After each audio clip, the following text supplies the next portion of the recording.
Bodies speak, my name. I always thought working the night shift at the morgue would be boring, until the bodies started rearranging themselves into messages meant just for me. And tonight, the last one spelled out my name. It started a few weeks ago, after a bad storm knocked out the power.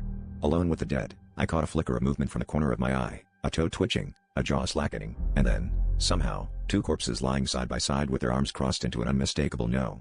I blamed sleep deprivation, maybe nerves, but each night the words grew more elaborate. Help, remember, run, always formed by the limbs and torsos of the dead. I tried telling my supervisor, but she only laughed, saying the cadavers get shifted all the time for autopsies and photos. But I knew what I saw. The bodies weren't just moving, they were communicating. Last night, I found the word truth spelled out across 3 gurneys.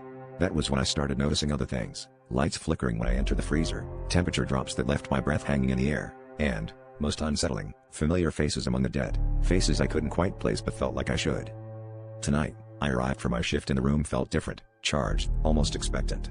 As I walked between the silent rows, the overhead lights flickered again, and there it was, my name, spelled out perfectly by the cold, stiff limbs. My hands shook as I backed away, but then I saw it, one body's hand pointing at the file cabinet in the corner. Against every instinct, I opened the drawer and found a folder with my name on it, dated for tomorrow.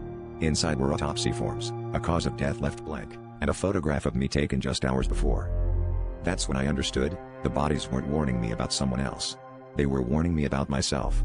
As I stood frozen, the freezer door slammed shut behind me, and the last thing I heard was the unmistakable sound of shuffling bodies, rearranging themselves for the next message, for whoever would come looking for me.